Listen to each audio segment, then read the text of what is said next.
Welcome to another episode of the Elevated Barbers Podcast. Today we're going to have a very good episode about scalp micropigmentation. Should you get it? Should you not? Well, stay tuned. 1, 2, 3, 4.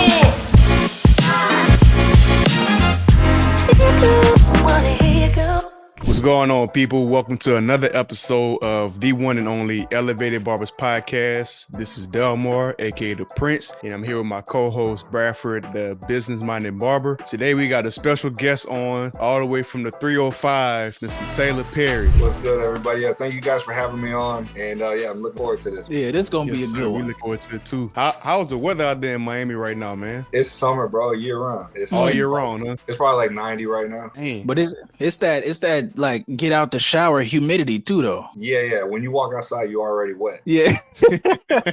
Like it's spring, it's not too bad right now, but usually in summertime, like your glasses will be fogged out. Your cell phone will have like water on the screen. Yeah. Real wet, you know. Man, I bet you during the pandemic, them masks was the worst enemy of y'all. Oh, bro, we didn't even wear no mask down here. I know COVID didn't even exist in Florida. That's too hot. That's gonna die as soon as it hits the air. It'll die in the atmosphere, huh? Yeah, the sun's gonna bake that. That's in all Louisiana. good. I'm in Louisiana. It's hot too, but today was like probably 65. We had high wind today. Oh wow, I wish. I figured you guys would be similar to us, but yeah, I guess you're way above. Hey man, ain't no telling what's going on with the weather right now. You know what I mean? California having hurricanes and New York wild. having hurricanes. Not the Bay Area though. Not the Bay Area. We ain't had no hurricanes. We good. We get a little drizzle and we all reacting crazy. I'm like, oh, it's raining. I'm gonna be in LA next week. Oh really? Yeah. Okay. Yeah. That's SoCal. I'm in North Cal. You're like 4 hours up. 6. 6? Oh wow. Yeah, about 6 hours up. Are you hosting a class? Yeah, I got a class. I'm gonna be doing some clients as well. Oh, nice. Which expo are you going to? Nah, no expo. I do my own classes all over the world. Oh, he didn't hit us with the W. World, not nation. That's too small, man. I got a whole globe to walk across. That's true, man. That's true. Well, let's get into your story a little bit, Taylor, man. So we talking about how scalp micropigmentation has boomed. I was interested in it probably early, like in the 2021. I was about to take a class. But where did you learn from, one, and what got you really interested in it? So one, when I stumbled upon this, there wasn't really too many people to even learn from. It was almost 7 years ago.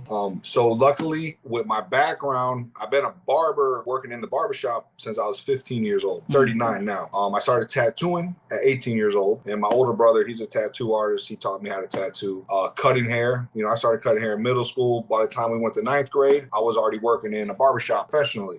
So tattooing and cutting hair, pretty much I've done my whole life. Barbering being my true profession and how I've made a living. So once I seen scalp micropigmentation, it was one of those things, right? It was really meant to be. It was like, man, the last few years of cutting hair in the barbershop, I was so burnt out. Yeah, like, I love cutting hair. I loved it. But I was like, man, I gotta make more money. This this can't be just it till the day I die. Like I gotta do something else. And I just couldn't figure out what it was.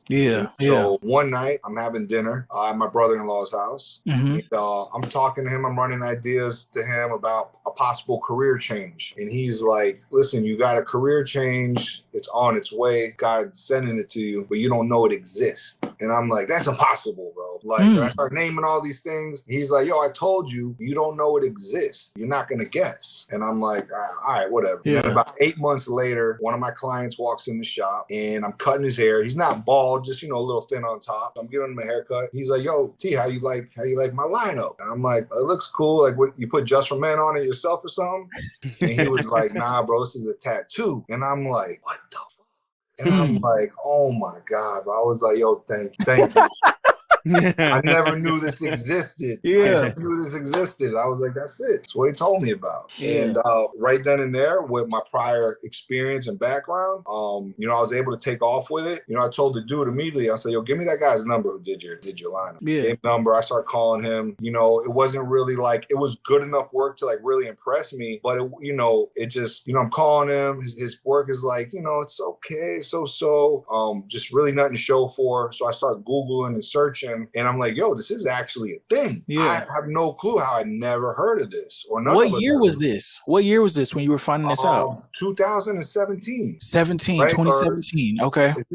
I gotta look back on my gallery. It's either 17 or 2018. Okay. And I'm Googling this. I'm like, yo, this is there's people out here doing this. So I'm going around looking for the proper education, and I'm finding a couple people that are like educators. And when I'm asking them questions about tattooing, and they don't know anything about tattooing, I'm like, all right. And then I start talking to them, and I thought they were all barbers, and none of them are barbers. And I'm like, all right, next. So I'm just searching, and nobody's a barber. Nobody knows about tattoos. And I'm like, I can't give none of these dudes money. Like, they don't. I got more knowledge than all of them from day one. So I started tattooing my legs. I started tattooing melons, synthetic skins, and about 3 weeks of doing that, I felt like I had it down pat. Everything was looking good. So I told my baby mom's brother, her older brother, bro, let me do your SMP. He was like, oh no, T. And I was like, dude, I cannot mess you up. I'll be banned from the family. Like, you're my brother-in-law. Like, I can't risk that. You know, I was like, I got you. And he trusted it. He came to the barbershop. We did it at 11 o'clock at night in the barbershop after hours on a TV dinner table. Did his lineup. Wait, on a TV dinner table? Yeah, you can't use your barber station. It's too dirty. So I need like a little, a nice little table to put the tools on. Oh, okay. You use a tool in my barber chair. Okay. Dinner table to put the tools on. Okay, I thought he was laying on the table. I was oh my. The barber chair for about a year and a half. Okay, that makes sense. Yeah, so I did his SMP.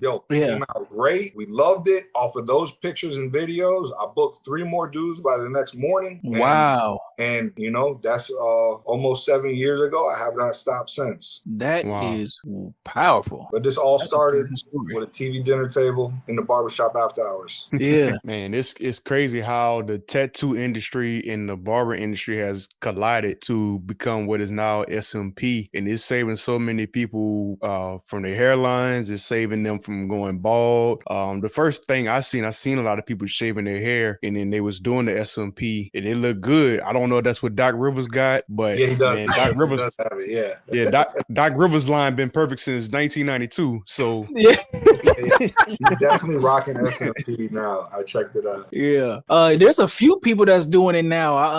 I remember I noticed Kenny Smith on ESPN. He's doing it. Yep. Stephen A. Smith need to do it. Stephen A. You know who else is doing it? Is what's that dude's name? Coach Mitch. He be on NBA TV a lot, and his he be having the beard. Yeah. I don't know who that is. Yeah, but no, like I've been seeing different people get it, and I've seen some very bad scenarios, my guy. I've seen some very bad scenarios. Just like a bad haircut. There's a lot of people who cannot cut. It's not just like a bad haircut. A bad haircut it's permanent. So if you get a bad job, there's a lot more at stake. But comparing it to how many barbers don't know how to cut hair, it's very similar. Like, you gotta a lot of people think it's easy. It's not necessarily easy. I feel like somebody who's a good barber can adopt this very well and quick, but it still takes skill. It's precision. It's precision tattooing. It's not just a dot, what they think. It's precision tattooing, So it is one of those things like not to take lightly, especially when it comes to education and learning this. Yeah. One of the biggest things that I guess intimidates a lot of people when it comes to the scalp micropigmentation, and maybe you can speak to it, is the safety of it. The safety of not just that a tattoo is being applied to you, but just with like state board regulations and that kind of thing. How do you know like how would you tell somebody like, oh, you're not being clean if you're doing this stuff? Well, this is where it comes into play. So it is a tattoo, right? But it's way more intertwined in the barber industry than it is the tattoo industry. I would only go. Now, let me not say that. I would much rather go to a barber over a tattoo artist any day of the week. But it's very similar to barber school. We have the age certificate certificate. We got to learn about sanitation and stuff like that. Similar, it's bloodborne pathogens, learning about cross-contamination. It is similar to stuff that we learn in barber school, but it is more intense. You got to think of you in a doctor's office. You know, I'll run through a whole box of gloves in, 2-3 days. But again, you just got to take your bloodborne pathogens test. Once you get that, you get your certification for that, and you understand cross-contamination, and then you're ready to start learning. But you definitely need to know about cross-contamination before you even think about doing this. Yeah, there's so many barbers that don't wash their hands, don't clean their combs. They use the same brush on everybody's head. That's what that happens, right? So probably 80% of barbers use the same gloves all day long, right? They cut everybody's hair, they touch their phone, they answer, and they're mainly using it because they just don't want to get hair splinters or hair in their fingers, right? Right. And they come in to take the class. They took my bloodborne pathogen test. They understand sanitation, and they just have this habit of touching stuff with their gloves. And I gotta warn these guys, when we start working, all that barber stuff, walking around with gloves, better pay attention. You can only do tools, client's head, nothing else. Your phone rings, that glove's coming off. Yeah. You got to step away from the station, glove off. So I use my clients today, I probably use 20 pair of gloves. Wow. Whenever I got to do something or touch something, gloves down, and you put a new one on. Man, I respect that, man. There's so many people that wouldn't do it. They have those habits, like you said, they wouldn't. They just got to be more aware. They got to be aware. Cutting hair is a little bit different. Those guys can get away with wearing the same pair of gloves all day, for the most part. But they're wearing it for different purposes as well, But the results are the same from a cross-contamination standpoint. Like the only difference is you're not puncturing the skin. What if you use Germix? Just so y'all know, I'm still reading my barbering book on a daily basis. Yeah. And they go through a lot of sanitation in this book. Yeah. When you read this, you be like, man, nobody in the shop does what this says. Nobody. No. Yeah, that's so true. The stuff they teach us in these books. You're a doc, bro. Yeah. That's true. That's where we derive from. If you go into the history of it, that's where we derive from. Yeah. But man, it's just so not practiced today. Go ahead, D. I just started reading this book last week, right? Just refreshing my memory, taking a lot of things out of there. I have a big project I'm working on, and it involves me reading that book again. Yeah. So I really realized last week that us as barbers, man, we get so caught up into doing, these haircuts, all day long, whether, somebody's doing high volume or they're doing low volume, we focus only on cutting hair. But when I started reading this book and going through all these chapters again, remember, it's been years since, I had to read a barber book. And I really remembered all of these other services that we are taught and licensed to do. None of us do, man. There's so much more money in a lot of us don't do it. A lot of us. There's starting to be now. But there's so much money in our industry that everybody has just forgot about. Yeah. It's all focused on cutting hair, but you have made a pathway with the SMP, and now you're also teaching the course. Can you explain to us what's involved with your course? You don't have to give us all the details, but just a roundabout of what the course consists of. How the course even evolved was when I was looking to get into SMP, there was really no educators for me to turn on, so there was really no route for me to go, and I was forced to do what I had to do. And when I started doing it and I started making some noise, a lot of other people, mainly barbers, took notice to it, and they're like, yo, T, can you teach me? And originally I'm like, I don't know, teach, I don't know, man, I don't know if I'm ready for that. I'm just enjoying doing the work. And it kind of hit me a little bit where I felt bad, because I'm like I know how excited I was when I found this, do this. And especially because I went almost 20 years without a raise, without something different. And the S&P brought that spark back to my career. So I was like, I can't deny these people information, So I started teaching just because I was just in their shoes not long ago. And, I started teaching 1 to 2 people at a time, and they had great success. And it honestly just completely organically grew. And, my classes are probably 80 to 90% all people from the barber or beauty background. For anybody in the barber beauty world, this is not a career change for us. This is a service that will change your career, I like that. And, you know, I just wanted to really sit down and say, how can I teach people properly? You know, my brand name is my personal name. So like, there's no like changing my name, right? This is my brand, it's me.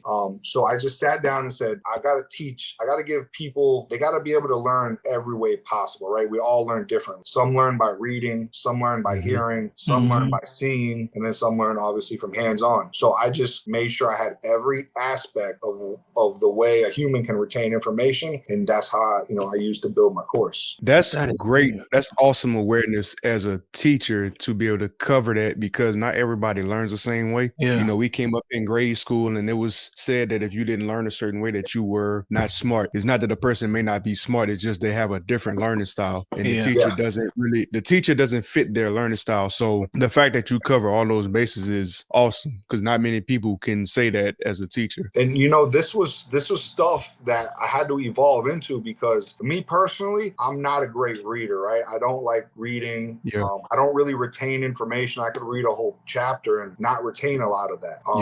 I got to see it. I want to do it. And that's how it sticks in my brain. But when I started teaching, and I had a barber fly down from ATL come train with me, and he was a barber for many years, but he was also a high school teacher as well. He did both, and he was taking notes. And you know, I had a pamphlet at that time, a book, not a big book, but it was decent. And I saw how he was reading through this and taking notes, and I'm like, I don't learn like that, but that's how he really retained information. And that's when I was like, oh, I got to really start adding to this, because there is people who, you know, absorb information differently. And I just wanted to make sure, like, no matter how you learn, I got to be able to make you successful, you know, not just the way I learn. Now, what would you say for the students that are thinking about scalp micropigmentation? Ain't nothing to think about. Well, this is what I mean. This is what I mean. Like, how serious should a student be about it? You know, if they're going to try and do it, how serious should they be about it? Because a lot of times people try stuff, they just want to, you know, follow a fad or something like that. But how serious should you if they got to think about it, then this ain't for you. Stick to hair for $20 and leave it for the other guys. Because there's no like, there's nothing to think about. I charge $3,000 per client. It takes me 3 hours. $1,000 an hour. There ain't really nothing to think about. If you carried that one real fast, then this level ain't for you, man. Stay down there. Stay down here. Like I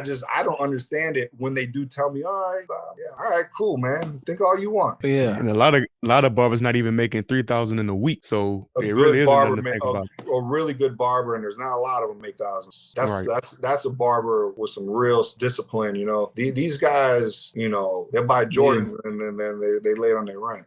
You know, facts. But on that note, to provide this service and to charge $3,000 per client, you know, $2,500 per client, like, you really got to be professional, man. Because for a client to trust us, you know, permanently tattooing their head, you got to be one of those barbers that's about barber, you know. And if you aren't, like, you know, that barber that gives, you know, our industry your all, then, you know, this might not be for you. This needs to be kept at, like, you know, utmost professionalism, you know.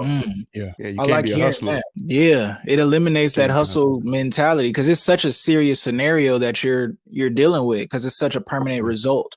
I've seen, like I said, man, I've seen some, like, a very bad scenario, for somebody that was, you know. And then I've also seen some really, really, really good ones where you almost cannot tell at all unless you're a barber. Like, if you're not, bro, it's really can be very fulfilling, man, once you start doing this. And like, just imagine when you guys give somebody like just one of those really clean haircuts, and it's like, whoa, like, you know, they look at us and they're like, damn, I love you. Thank you. It's like that time, you know, a million, because there's a lot of emotions involved in this procedure for us and for the client. You know, they're coming in here. A lot of them are kind of insecure, you know, about going thin or going bald. So, but it does bother a lot of them. And they're also nervous. It's going to hurt. Like, you know, is my head going to be pitch black? Like, you know, they don't know what to expect. So you got to, you know, really have that in mind, and, you know, just talking to them, explaining the process. You know, they're trusting me, and it's like that emotional roller coaster. They are happy to be here, but they are nervous. And then once it's done, and they look in the mirror and they're so ecstatic and they're so happy, and some of these guys even want to cry. Like, it gets deep for them. You know? So as a artist and a barber, like, man, there's a lot of emotions attached to this, man. My clients, I grow really strong relationships with a lot of these clients, guys that I see for 3 hours twice, 2 sessions, 3 hours each. And I got stronger relationships with these guys than I did with clients I cut hair for 10 years. Because they get so personal. Yeah, man, there's a lot of emotions involved, which gives me and like these other SMPRs, it gives us a lot of fulfillment. You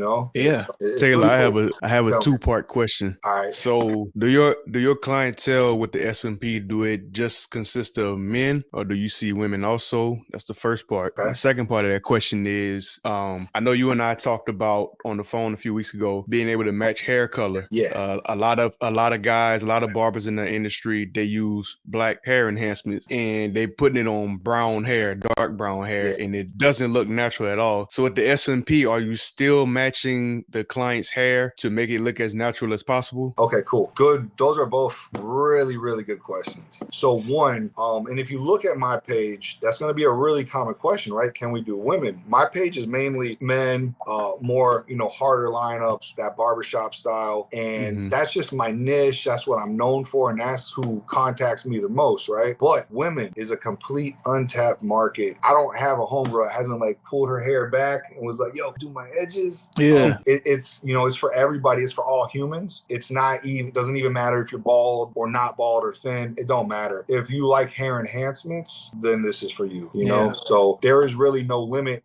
Anyone who steps foot in our barbershop, they're client, whether they need it or want it, they're client, man or woman, It looks great on everybody. And then now, go ahead. No, go ahead. Go ahead. No, I was going to go into question 2. Oh, yeah. My bad. Don't let me cut him off. Go ahead. All right. So question 2 about the color. So we do start with black pigment, but it is modified match. So one of the biggest rules that I teach is never, ever, no matter what your hair color is, do I use pure black ink ever. That's like a big no-no in SMP.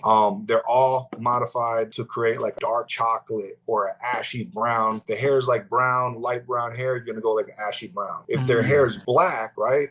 Nobody's hair is actually black. It's really nobody's, brown. Yeah, even though we think it's black, it's really brown. So creating like that dark chocolate, where it looks black, but it's just more of a rich, really dark chocolate. And we'll modify it to match the hair colors. So for the most part, we can match almost everybody's hair color. Obviously if they're like super blonde or they have orange hair, it will be more like a salt and pepper type deal. Okay. But it still looks great on those individuals as well. Yeah. Now my question has to do with the pigmentation of the person's skin. Like, do you have to, like, how do you adjust for darker complected people? Like, if I wanted to get an SMP, which I don't, but if I did, like, it seemed like it would have to be extremely dark for it to be noticeable. And you know what I mean? And absolutely. So how do you address that? It's shades to it. So I determine your Fitzpatrick's, right, which is your skin tone. So once I determine what you are on the Fitzpatrick scale, then I determine the shade that I use. So the shade for myself will be lighter than the shade I would use for you. And then we modify the ink to the color of the hair. So now different skin tones, different shades. Do you try to, because this is the bad scenario that I've seen. The bad scenario that I saw was someone that was darker complected, and the case was that they went extremely dark, and it was solid. Like it wasn't even, you know what I mean? Like it didn't look like stubble. It looked like like paint. Okay, so you get what I'm saying. But I've seen them. I've seen it. Yeah, like but that's like the fear for a lot of people, even as they may be watching, that are considering this service. If they're darker complected, they feel like it's going to look like shoe polish. Because it has to show up on my head. No, it doesn't necessarily. No, because why are you laughing, Delmar? For real, bro? That's a strong fear, man. I've seen them. That's It looked like fine. it looked like shoe polish. They got turtle wax, man. Like they put Beijing and never washed it off. Yeah. Yeah. Nah, it's just, honestly, it goes down to the training. Yeah. And you got to make these impressions. You gotta put these impressions spaced out properly. There always needs to be like a little bit of skin shining through, right? So what we're doing is we're replicating real hair follicles, right? Yeah. So that's what we got to replicate. We're not replicating Beijing. Yeah. So, especially like, a lot of barbers, we love crispy lineups. We like sharp lineups, and we are used to doing enhancements for so many years. This is enhancement, but it's got to be applied differently. We do need skin shining through. And if these impressions are put together too tightly or too deep, of course, you just painted the man's head. Yeah. So, just when it's done correctly, it's freaking mind blowing. When it's not done correctly, it can be very detrimental. So, like it's, you got to take it a little serious, Yeah. But I like that because it definitely shifts the mindset of the person that feels like this is going to be a quick hustle, money grab scheme, or not scheme, but just like a quick way to make money. It's you're dealing with a lot deeper of a scenario than just grab some money. So it's definitely not that. The whole S&P thing, right? I haven't cut hair in 4 or 5 years, but that doesn't mean I'm not a barber. I'm still a barber. I never left barber industry. This is a service that I added to what I do. So the same way we treat our barbers' careers, this is the way you treat this. We add it to our career, and it's a service that we add, and we got to get good at it skill wise. And then eventually it could start off with you doing 1 to 3 clients a week, which is amazing. That right there will change your whole life. And then as it picks up, for me, I started off Sundays. Every Sunday I needed to do SMP. That was my goal. I hit it. And then from Sunday I started booking 1 guy a week after hours. So I was doing 6 to 7 clients every week. And then all my free time was maxed out, so I had to go get my store. And for me, this was the highest ticket item that I could possibly sell as a barber, so that was my priority. If I booked an SMP for $2,500, then I'm sorry, but my appointments that next day, they're gonna have to get rescheduled. That's just that wasn't not easy. Especially like all my clients, those are my friends. They're not clients, but they're like my friends. So they gotta have to be mad at me, man, but I gotta get this ticket. And it's I don't want to keep cutting you off, Delmar. I'm sorry. Keep going, man. Go. No, finish your thought, man. Okay, no, because Taylor, if you know this about me, Delmar, he says I have a gift. Pretty much he say I talk a lot. But no, I really like what you're saying, because there's so many different nuances in some of the things that you're bringing out. But one of it is about growth, in this industry, growth in your mindset and growth in what you're trying to do in life. So a lot of times barbers, we have like a lot of big desires, but our work ethic to get that desire is not there. And, even the space of trying to cut volume, right? You just trying to cut as many heads as you possibly can cut so that you can make the 3,000 a week. Like I'm in different programs, man. And I see what people are celebrating. Like, oh, this is the most I made in a week ever. Right. And they're like, oh yeah, I made 3,500 this week. You worked 7 days straight and for 12 hours a day. Like, I don't care. I don't want it that bad. Like, I don't want you can't live your life. All of that gives me chills, man. It's like a maturity level that comes with being able to accept what you're bringing out. But we're saying that I can do this. Like, some people don't even feel like they're worth a $2,500 service. It's a mental shift. You know what I mean? So how did you go through that? It's not, well, you said that it was kind of like, you saw it because your background, a tattoo background, but you had to go through a mental shift though, to even say that I could do this. It wasn't about I could do this. It was about I saw this and I was like, I'm gonna murder this. Like this is Yeah. gonna be a wrap. My whole career, especially in Miami, we're huge on hair enhancements. Yeah. So hair enhancements is what I do, regardless. And I didn't know what SMP cost. I didn't know the pricing of it. All I knew was that I was so amazed by this, and I wanted to do this for my clients. And that's all I cared about. I wanted something new. Like you were just mentioning about cutting hair 12 hours a day. The last 10 years of my career, I was in a $10 barbershop cutting hair almost 2 decades, almost 20 years. My skill level is as high as you can get in the barber game, and I'm cutting hair for $10. I'm like, yo, this is freaking crazy, man. And I made good money, but I had to work all day. I had to slave myself. Yeah. I got a torn hip from cutting hair. I got a torn hip. That's wild. Wow. That is wild.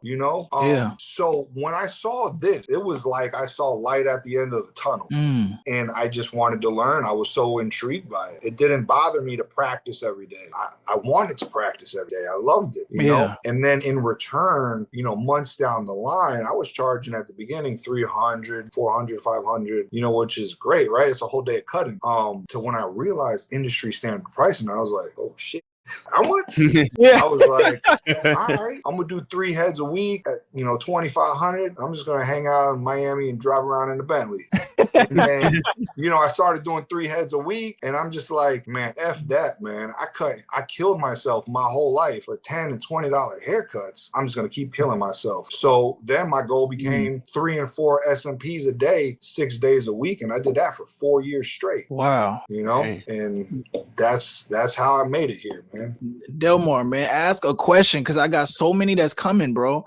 But you know what? I'm gonna add to what you said, right? In the barbering world, like the high volume thing, there's so many different ways, right, to implement what we do. And towards the end, before I found SMP, I hated cutting hair. I physically hated it. Like I did not like it anymore. And this is something I've done since middle school. So I love it. And I talked to one of my guys. He's been cutting hair way longer than me. And I was like, bro, how do you still like this? You've been cutting hair for like 25 years. And he was like, bro, it's in your mind. He's like, it's in your mind. Wake up and just love it, man. He was like, why don't you go buy new clips, buy new tools? And I'm like, damn, I bought a new pair of clippers and who knows how long. I didn't want to spend no money on it. And I was like, all right. So when I started doing SMP, I started making a little extra money. I bought all new clippers. I got wireless clippers. I said I would never even use those things.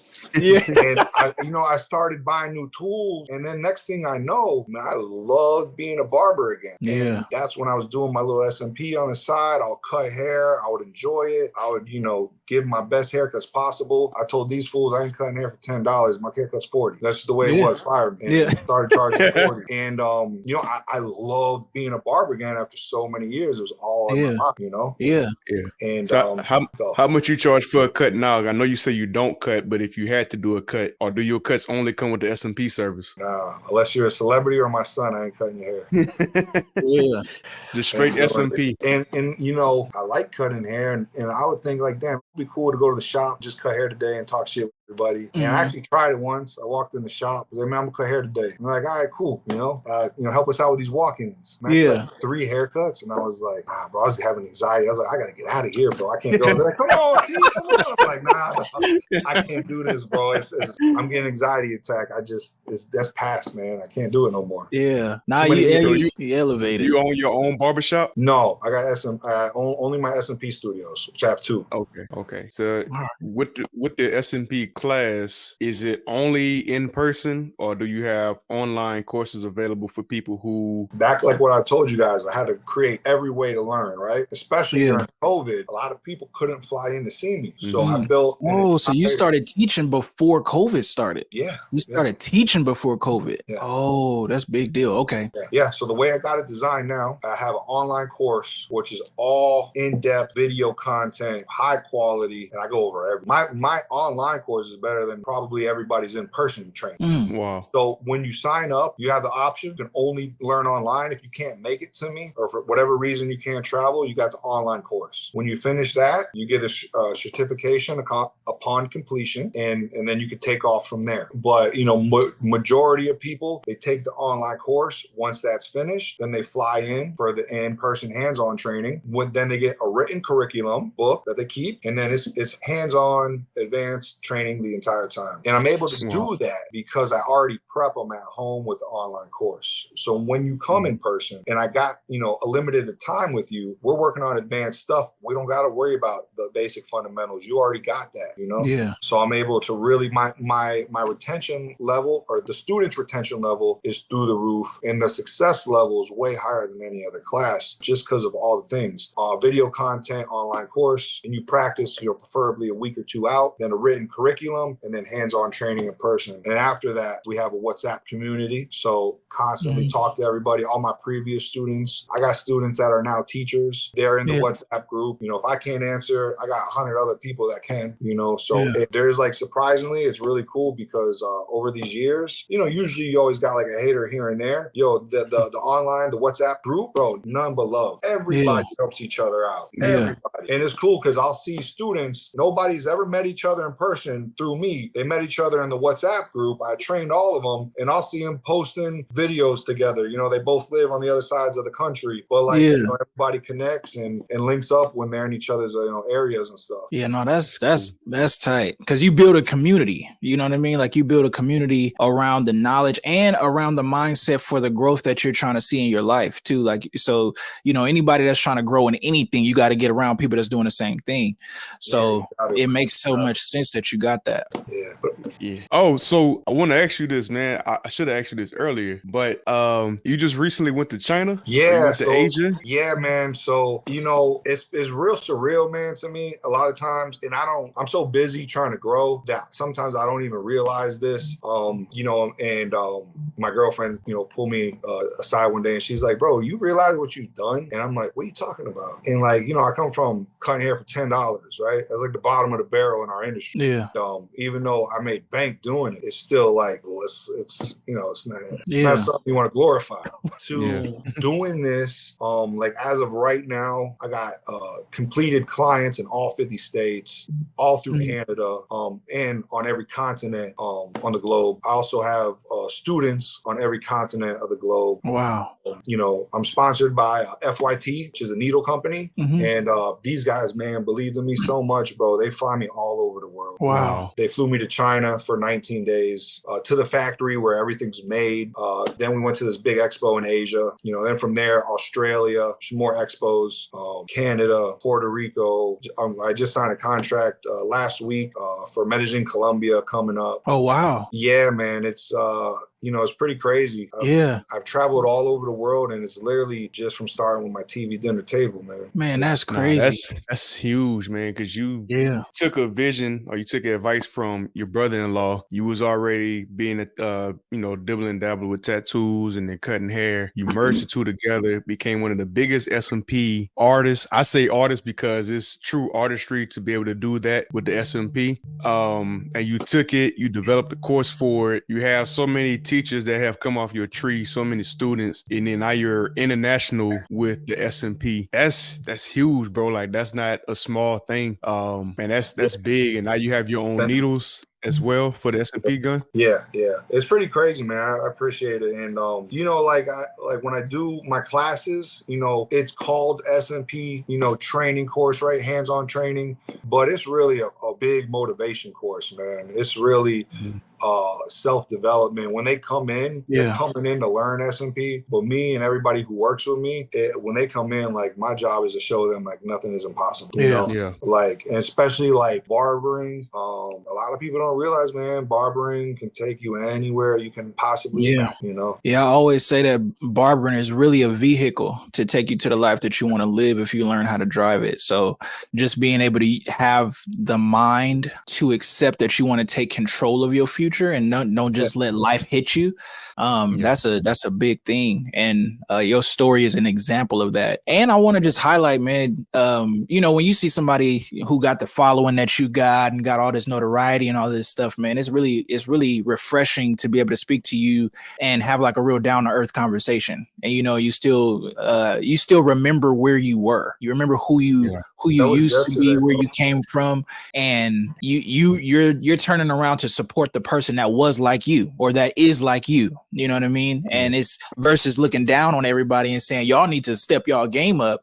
It's more of like, hey, if you want to step your game up, then this is the path that I took, and you can take the same path too. Yeah, man. It's just, I don't know. I never I'm still the same as everybody else. I'm still working behind the chair. I'm still, I try to lead everybody from the front, not from the back. I don't tell nobody what to do. I'll show you what to do.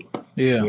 And, SMP was everything for me, right? I gave it my all. I love it. Got my passion back. And again, it's not for everybody. There's other guys who just, they love cutting hair and they like being platform artists. And, it's like whatever, you got that passion for, whatever it is, just give it 100%, Yeah, give it 1,000. Yeah. I wanted to ask you this, man, because there's a big fear. I don't know why I keep using the word fear, but I think it's a lot of hesitation, when it comes to learning this service. It's a big thing, man. Yeah. And it stops people from really taking advantage of an opportunity that they really could do well in. And so I'm trying to knock these things down by your answers. Yeah. What do you say to the person that feels like, man, I don't really know nobody that gets SMP, like I don't see it, you know what I'm saying? So they feel like there's not a large clientele base for them to even build. How do you speak to that person that has that hesitation? Yeah, those are good questions, and those are doubts that are going to run through everybody's mind. So, pretty much everybody's watching us, right? They're all barbers.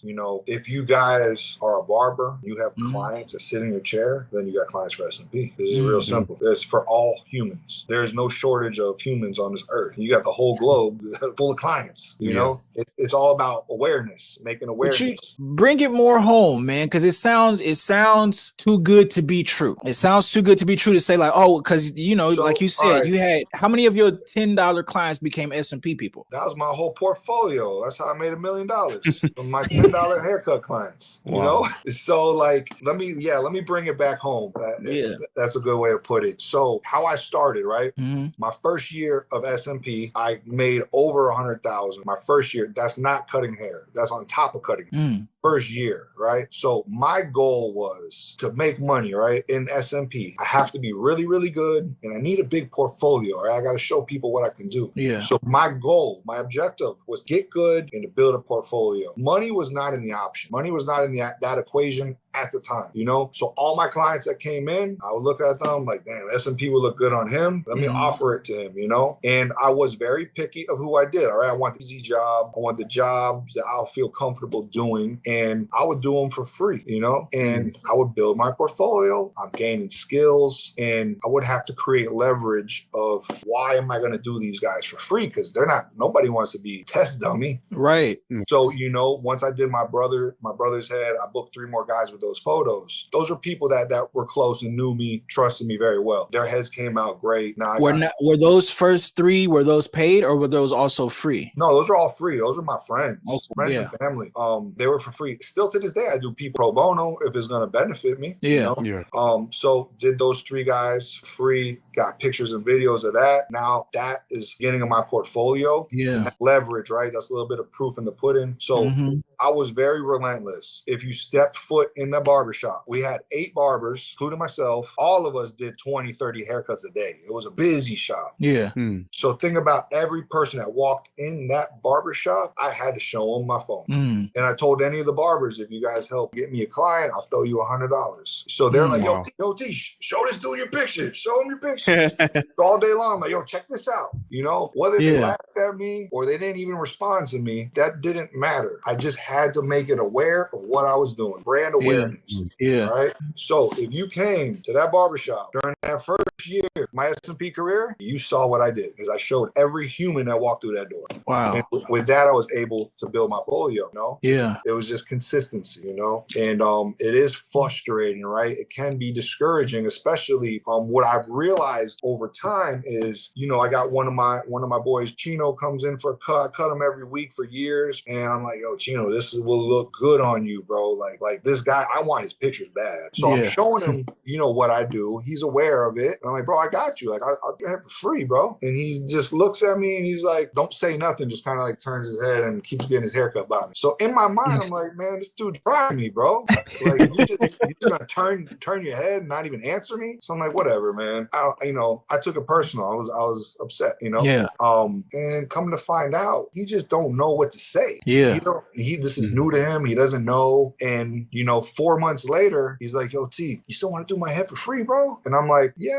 He's like, I'm ready, bro. I'm ready now, man. Like, you know what I mean? So yeah, it's all about awareness and making stuff known. And we got to show proof of concept. So just like when we all start cutting hair, it's the same exact process. Yeah. The new guy in the barbershop, nobody's coming to us. Right. They're going to be like, hell no, I ain't going to the new guy. I'm cool. Yeah. It's the same thing. It's no different. So Yeah. you got to go through the phase of being the new guy. Yeah. And eventually you prove yourself and you get busier and busier and busier. It's, one of the things that I popped off in S&P was it was the same as cutting hair to me. Nothing was different. Yeah. I had to start all over again, Yeah. It was fresh, man. That's beautiful. That's like super encouraging for people that are trying to get into it, because they'll have so many blockades in their mind about what can and cannot happen, but they forget like, no, this happened before with you in your industry currently. Like, you were the new guy, nobody wanted to sit in your chair, you was trash. And then you started to get better as you practice, and and so a lot of people don't want to mess up. But in your case and in your scenario where people have this other fear, it's like, okay, but if I mess up, man, like, there's no get back, there's no recovery from my mess up. I can't blend that. There is no get back. There is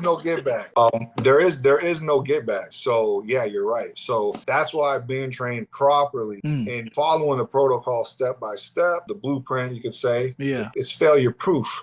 It's failure proof. So in this service, when we start implementing this service, we work less is more. We can always add, can't take away. So you're taught to work conservative. We can. It might take you guys 3 to 4 sessions, and eventually you'll get to where you can finish them in 2 sessions. Gotcha. So it's all about proper steps and just the outlook of it, and not painting the heads black.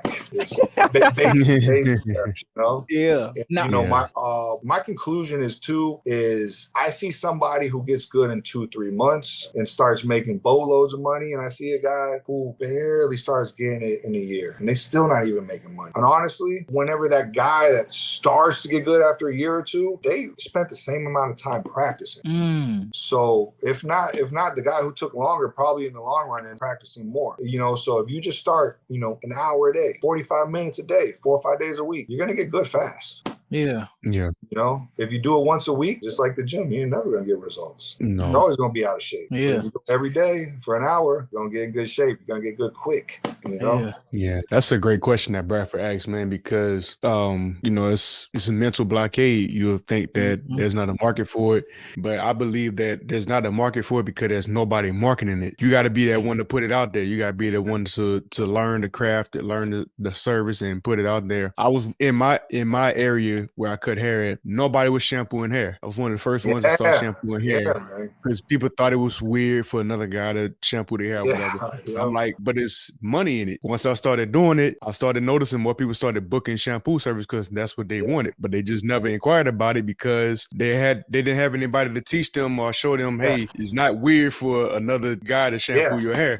Like, it's a service. Absolutely. If you want the best haircut, then let me shampoo your hair. You'll be amazed with the results. Yeah. But you gotta get out there. You gotta get outside of yourself. And if it's S&P that you want to learn how to do and add that service to what you do as a barber, there's a market for it. You just gotta be able to put it out there. Yeah. And also have, good results too. We have a good portfolio, like you said. It may take, practicing on a few people and doing it for free and then just adding to your portfolio. But yeah, you just gotta get out there yourself. Yeah. No, there's a lot of self-doubt, man. I'm human, bro. I self-doubt myself all the time. But then I also know I'm very confident because I know I can do it. I know I can push through that, you know? Yeah. And even when I have self-doubt, you know, I look at it, I weigh it out. Is it worth me putting in this work? Like SMP, right? For me, getting to where I went, yeah, it wasn't easy, right? It didn't happen overnight, but I knew it was worth it, right? So that's how I outweighed all that work. Is this really worth me giving all this effort to? And, you know, the answer for me was yes. And it was also my security factor because I know everybody's not going to put in that work. So it's worth me doing it. No one else is going to do that, you know? So, you know,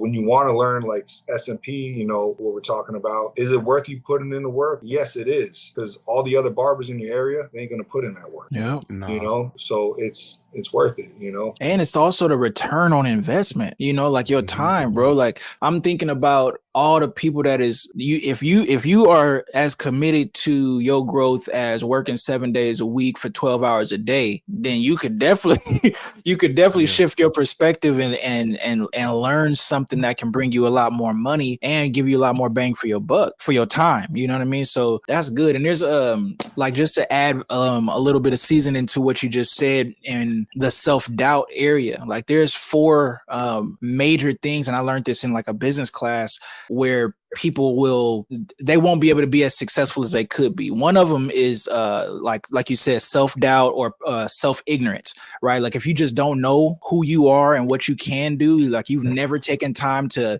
understand your strengths, what makes you special, anything of that nature, you ain't gonna be as successful as you could be. If you're a person that is cool with mediocrity, like you cool with not doing your best, you just good with being in the middle of the road and everything is just get by type of a feel, you're not gonna be your best either. And then if you deal with fear and you really let fear stop you, you are going to not be as successful as you really could be, because fear really can be fuel if you allow it to be. But if you just if you stop, what? Go ahead. You know what fear is? What? False evidence appearing real? Fear's ego. Fear's ego. Elaborate, my brother. That was deep. Elaborate.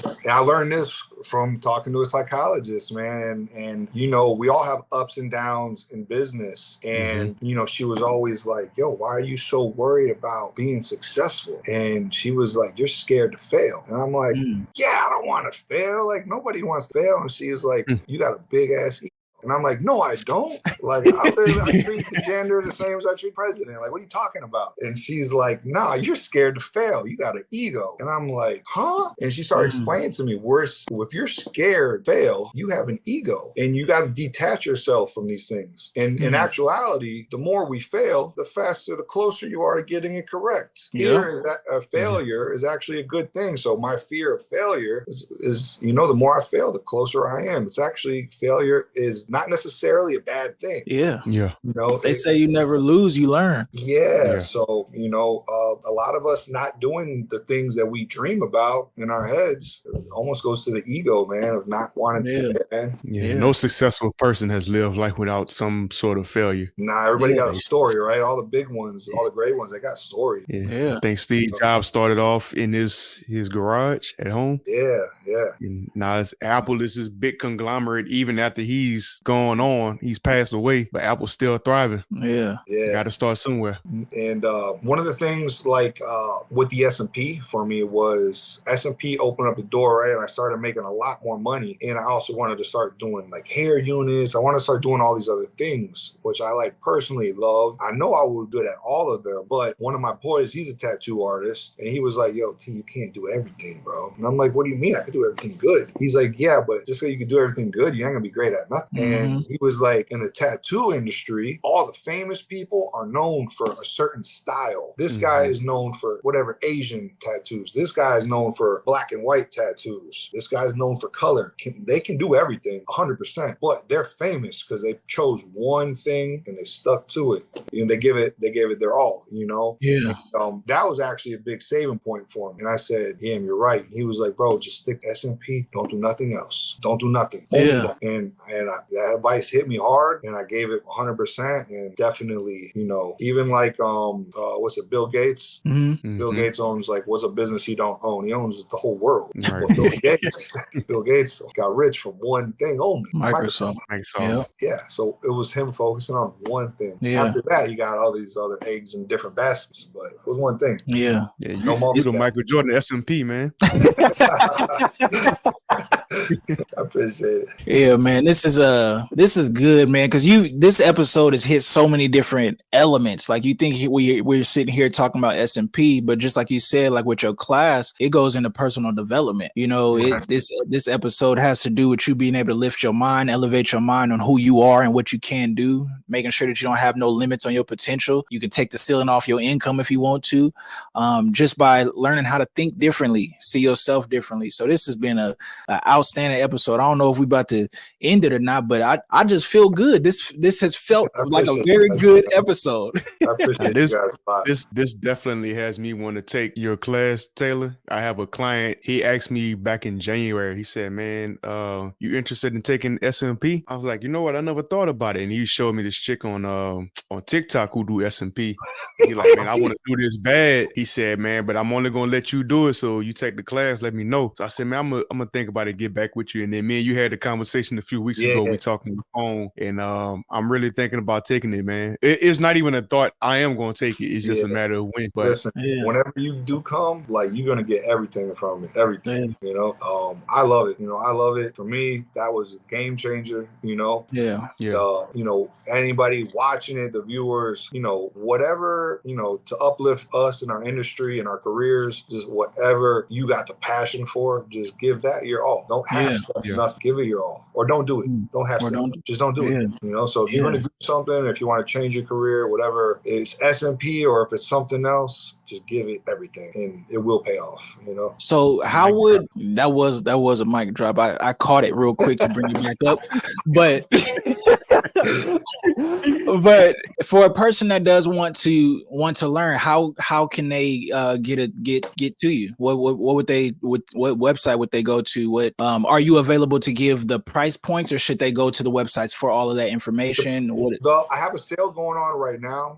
So anybody watching this, I do have $2,000 off of the training program. So it's if it's paid in full, it's $3,000 cash. But I also have payment plans for everything as well. So if you want to come, there's really no excuses. I got financing payments for everything. If you want to come, we'll get you here. And then, you know, to get a hold of me, it's super simple. Taylor Perry, TaylorPerry.com, Taylor Perry Instagram, Taylor Perry YouTube, Taylor Perry Facebook, Taylor Perry TikTok, Taylor Perry. You know, gotcha. Super easy. I answer all my DMs. If I don't answer you right away, I will answer you. It might take an hour or two. Maybe I'm working or something, but I answer absolutely everybody. I even answer the haters. I answer them all.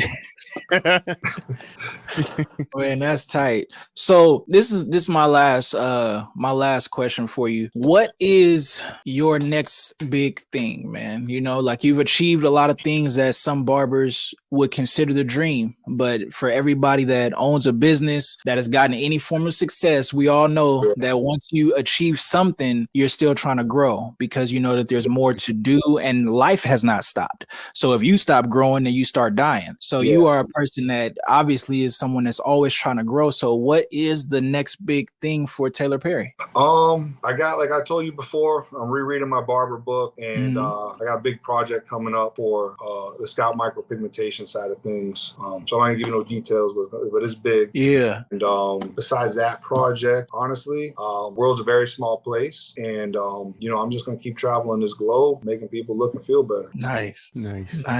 Well, y'all heard it, man. This is I don't know. I feel like I ate good food. Like, this was a good episode.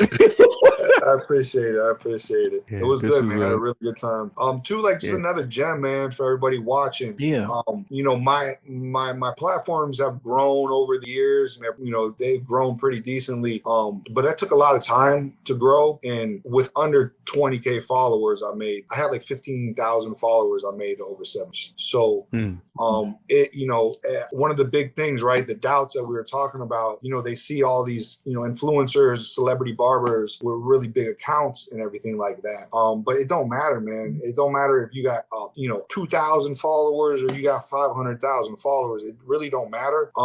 We all have the same tools right on these platforms, and that's connect with people. So it's really about using your platforms to connect with people properly, responding to DMs, responding to your comments, thanking people that took the time out of their day to like your picture, whether it's 5 or 2,000, and just connecting with people. So, I don't want people to get discouraged about having, all the like a smaller account, because we are in a different era than when we grew up, where the social media people get very intimidated by it, and a lot of it's smoke and mirrors. But my success came with me connecting with people. So, the same way I tell you thank you when you hold the door for me is the same way I'm gonna treat you on a social media platform as well. And that allowed me to have friends globally without a big account, So we got the tools to do whatever we could think of. They're right here. We hold in their hand. We got the iPhone. That's what it's for, I gotta add, you done brought something. Now watch it. Watch it. It's not only an iPhone out there. There's better cameras with Samsung. Galaxies, but those are different type people. Yeah. I'm one of them type people though. We take better photos and better videos. That's just proof. The proof is in the pudding. The proof is in the pudding. We take better videos. Now, what you just mentioned, man, you just opened up a door. So about marketing, because Delmar brought this up about some people just haven't marketed themselves. Now, as you were starting, you said you were getting to close friends, close family at first to build your portfolio. How did you expand outside of that? Was it purely through social media, you posting stuff and people started reaching out to you? Did you ever start using Google Ads? Did you do things locally in your area? How did you start to really, really grow? So now I definitely do, all types of paid ads. I have press, I have all types of stuff. But the beginning stages, it was friends and family, right? Utilizing my roots, which was barbershop. I used that to its full potential. That barbershop got me in the first 12 months $100,000 extra. It also got me enough money to get my first storefront, without any paid ads.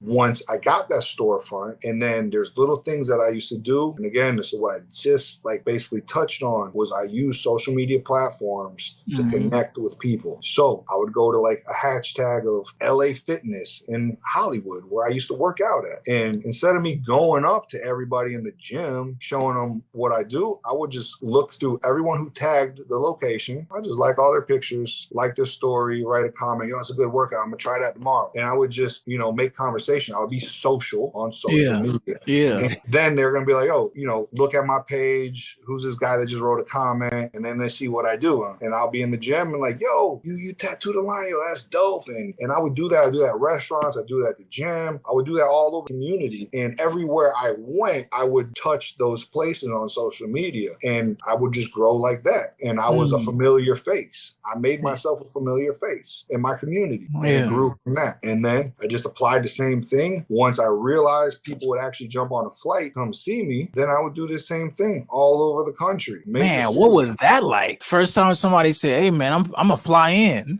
How is that? I didn't believe it. He emailed me too, and I hate emails. I don't like emails. And he emailed me, and I'm just like, all right, emails they're new to me. I don't feel weird even talking on emails. It's strange.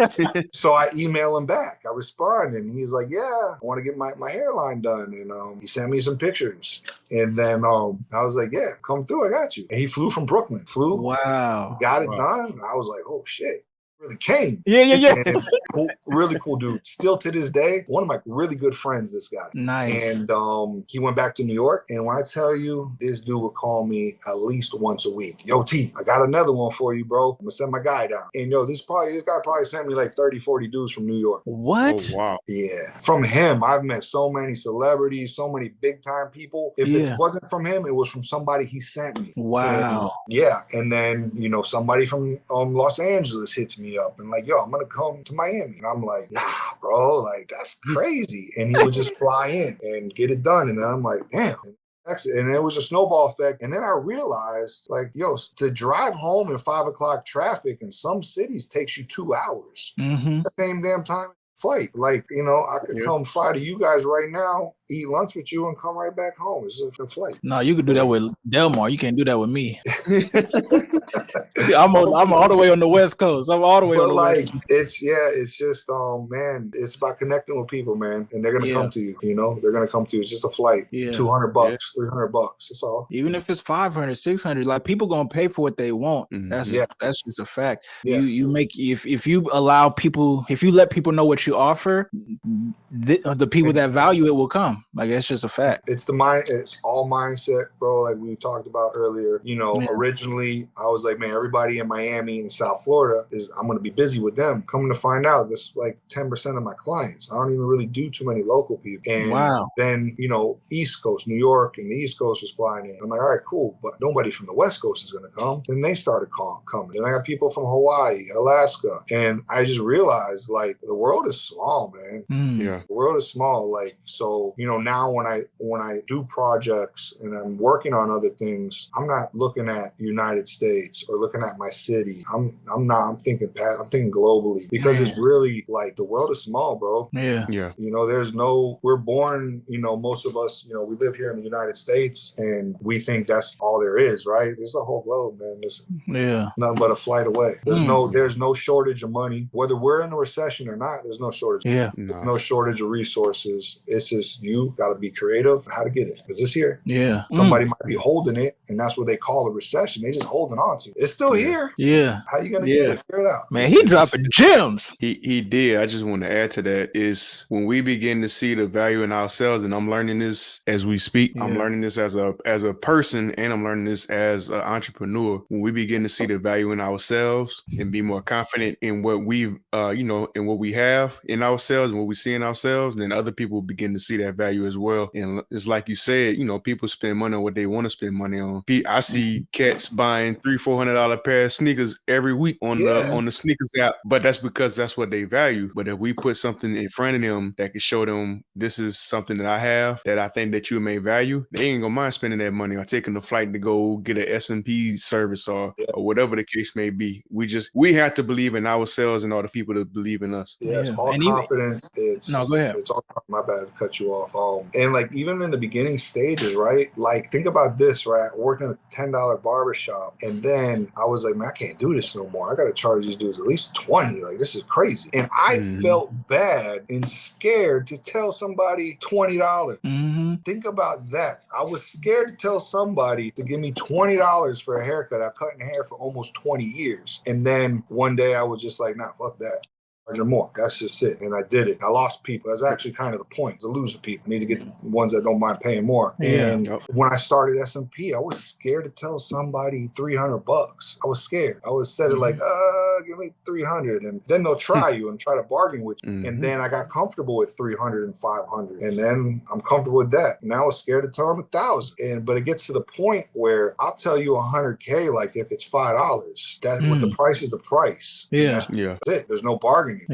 So confidence in how to tell people the pricing, Even if we want to raise the pricing of the haircut, the haircut's $50 now. That's what it is. That's it, $50. You got a problem, So S&P, it's $2,500. It's $3,000. That's my price. The way I tell them the price, they're like, all right, cool. And do you do payment plans for that too? Yeah, payment plans for everything. Okay. Because I'm sure there's like a lot of people that's watching now that are potential clients of whoever, whoever is in their area or whatever, and they're like, man, like this. We got payment plans for everything. And then too, with the students, I help them set up all that stuff for themselves as well.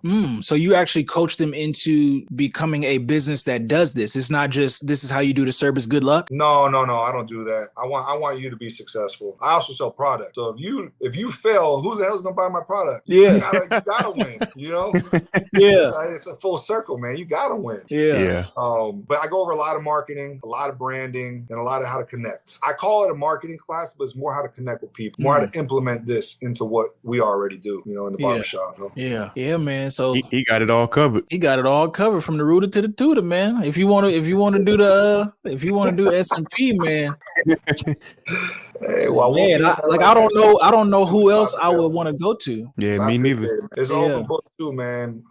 Like Delmar, when you do come, bring your notebook, bro. Write down every question you possibly think of, and we're just gonna answer everything. We're gonna go over everything. There's really nothing untouched. What would you tell the serious student, the person that's really serious? What would be a better value to them? Would it be to do the online course and then come, or would it be better to do the in-person course and go all in? Like, from a teacher's perspective, what do you feel like the student gets the best value from? The online course is great. Somebody like myself, I can watch it and take off with almost any online course, but there ain't nothing like coming in person. Nothing. There's no, I can't express the things that I do on online like I can, in person, and then you really see what I in my workspace, there's really like, you will leave with no questions, and then, my online course is built into the in-person training. So you can buy the online completely by itself on its own, but if you purchase the hands-on training, that comes with the online. It's included. So you're going to get that first regardless. Mail you all your equipment, practice at home as much as possible. The more you practice at home,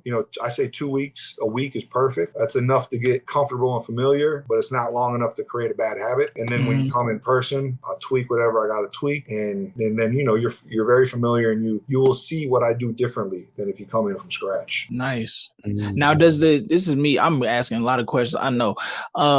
Do you provide the practice material with?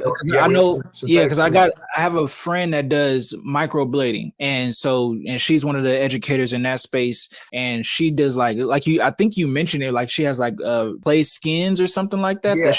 They're made out of latex. They're like pads. Yeah. And they're latex pads, and you can tattoo them. Okay. Yeah, and so that comes with the pack. Yeah, the kit is everything that I personally use. The machine I use, the needles I use, the synthetic skins, everything I use. Man, okay, this is good. And then in person, I'm doing live models in front of everybody, demonstration.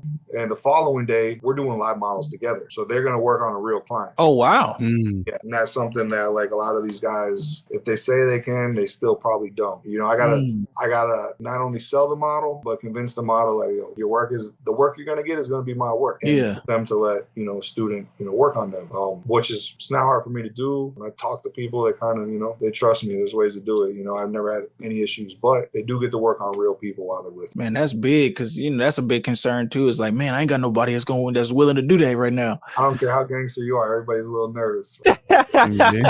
Everybody's a little nervous. Yeah. Well, at least you're there to kind of help correct any mistakes. Well, it's the amount of practice we put in and the way we go through it. It's like I said, it's basically dummy proof, man. It's just, I keep things very simple and very clear, So how many days is the in-person class? The in-person is 2 full days. And the duration, it can be different because we're working with models. So it can be from 9 in the morning till 6. It could be 9 to 8. It just really depends. Sometimes we get into that marketing class and it goes on longer than planned, but it's 2 full days. Gotcha. Yeah, man, this sounding really good, man. Yeah, I have fun, man. I love what I do. I love connecting with people. Yeah, and that's one of the things that you said that stands out to me is the relationships that you can build. Because that's my big thing is building relationships. Delmar, he loves the art of cutting hair and just the artistic side